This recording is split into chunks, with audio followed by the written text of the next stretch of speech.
Analogous to our water flux, we will define the magnetic flux.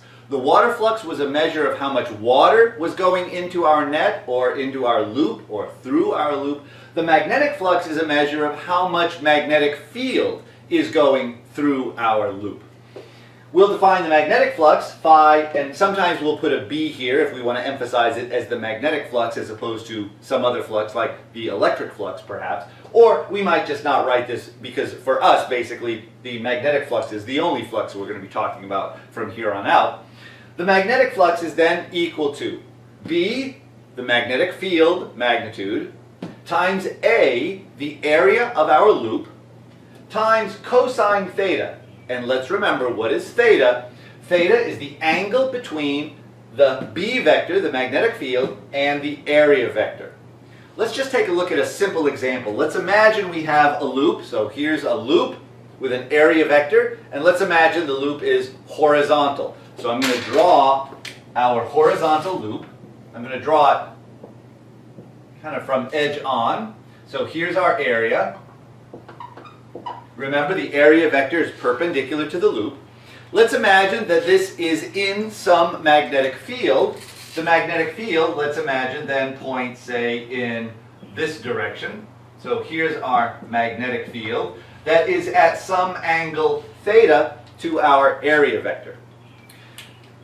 B A cos theta. What is cos theta? Well, if we think about B cos theta, what is B cos theta? Well, drawing a little triangle here, bringing this over, B cos theta, if this side of the magnetic field is B cos theta would be the component of B that's pointing in the direction of A. So B cos theta we might think of as the perpendicular component of B to the surface area. It's the part of B that is actually going through the loop. The part of B that goes through the loop.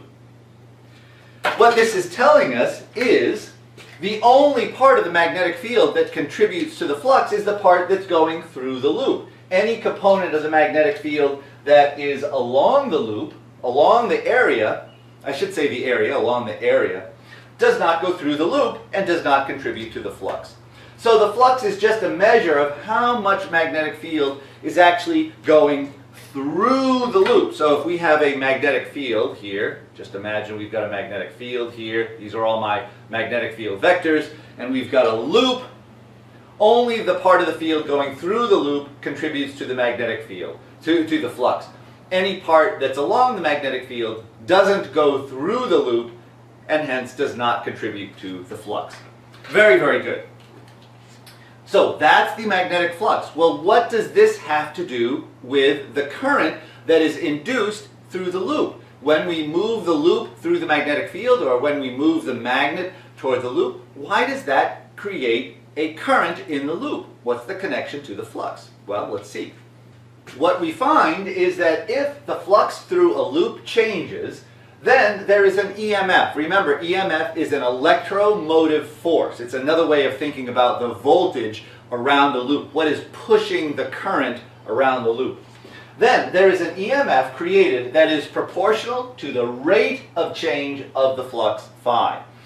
Let's keep in mind, what's proportional to the EMF? It's the rate of change of the flux. So it's not just what is the flux, it's not just the change in the flux, but it's the rate of change of the flux. Delta phi over delta t. In other words, phi final minus phi initial over delta t, t final minus t initial. Now this is something we actually saw in our demonstration.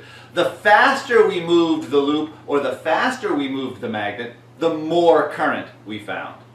So let's think about how can the flux change. Remember, the flux was equal to, or is equal to, BA cos theta. How can phi change? Well, phi can change if B changes, if the magnetic field increases or decreases. Phi can change if A changes. In other words, the loop increases or decreases in size. Phi can change if theta changes. In other words, if the angle between B and A changes.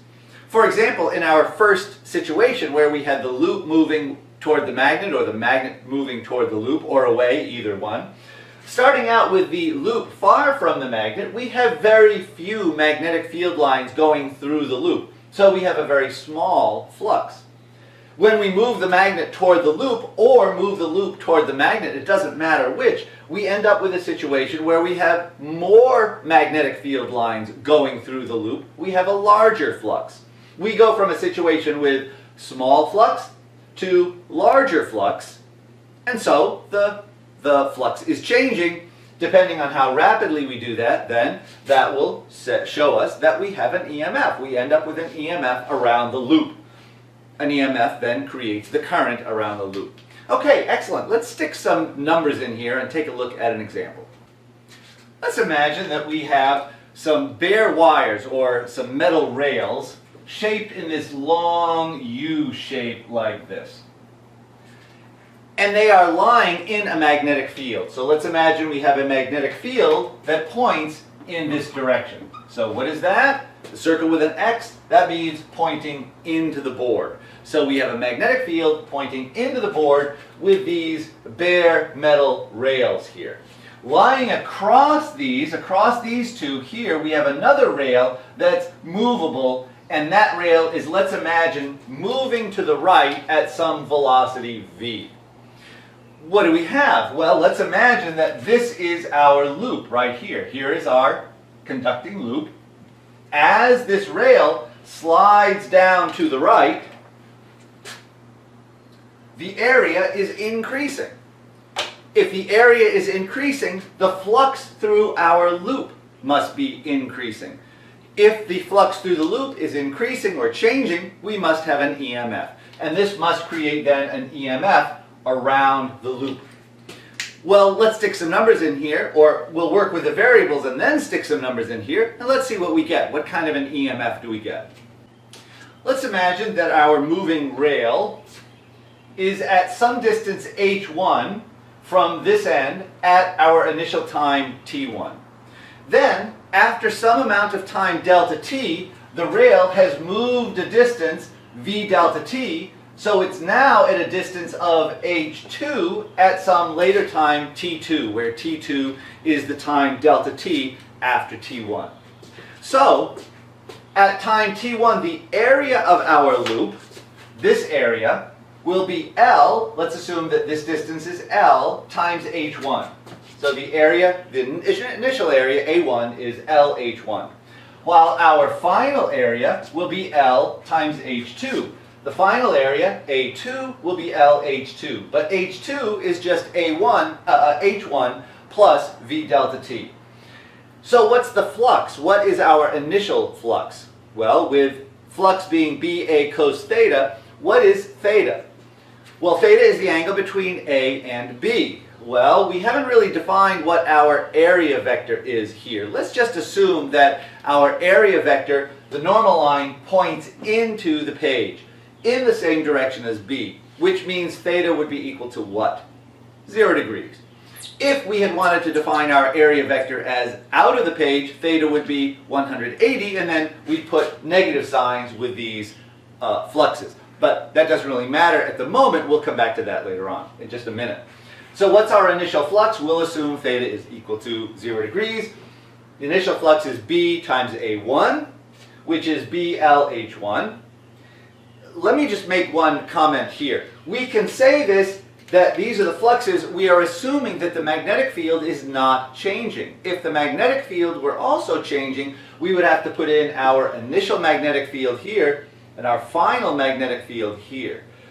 Likewise, if theta was changing, we would have to use B1A1 cos theta 1 for our initial flux, B2A2 cos theta 2 for our final flux. We would have to consider how all of those were changing for each term in the flux.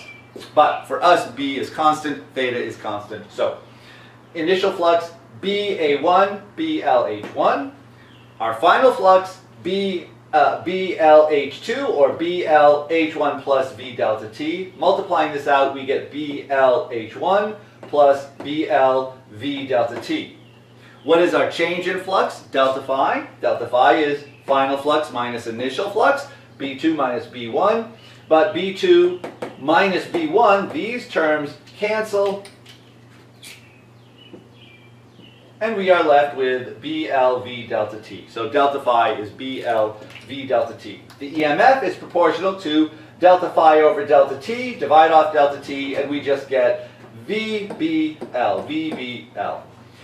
This particular EMF is referred to as the motional EMF, and it's a situation that we sometimes run into, but only under certain circumstances. And I want to emphasize what those circumstances are. When we have the motion of a straight segment, which is this rod here, this rod is moving at a velocity. The velocity is perpendicular to the length segment, both of which are perpendicular to the magnetic field.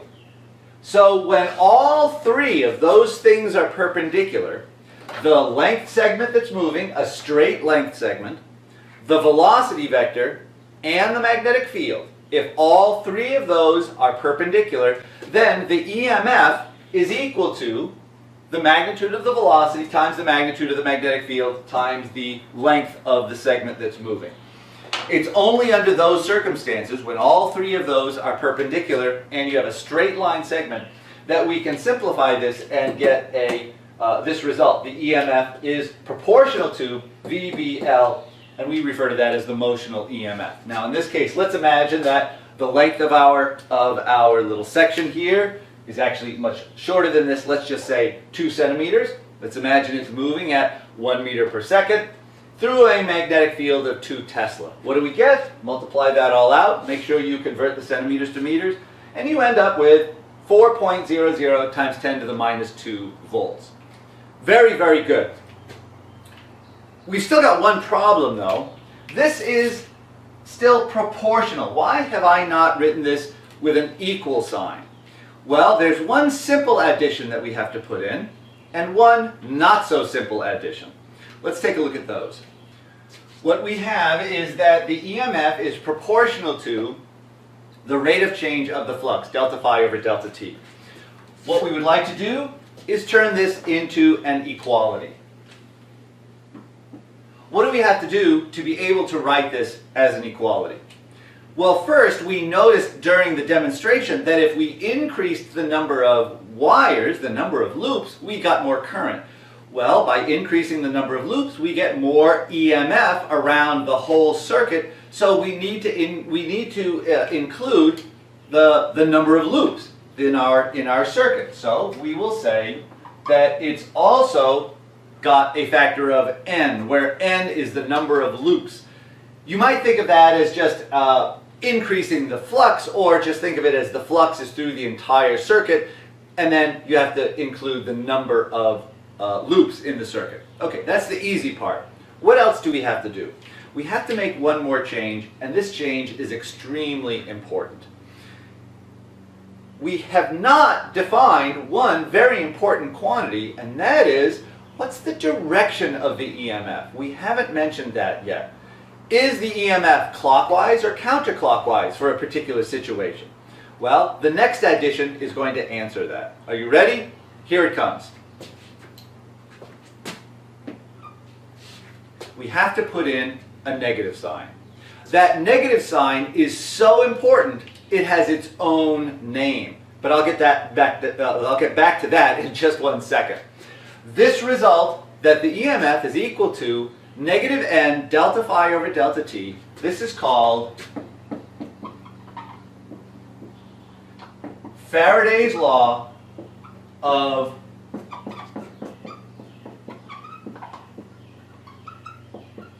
electromagnetic induction. And as I said before, at the beginning of the lecture, this joins together ideas of magnetism and the electric field, or electricity. That is why it's referred to as electromagnetic induction, because it's a combination of electricity and magnetism. Very, very good. This was actually developed by Michael Faraday, and that's why it's called the Faraday's law of electromagnetic induction. Excellent. Now back to this negative sign. This negative sign, as I said, is so important, it's got its own law associated with it that's called Lenz's law. Let's take a look at that.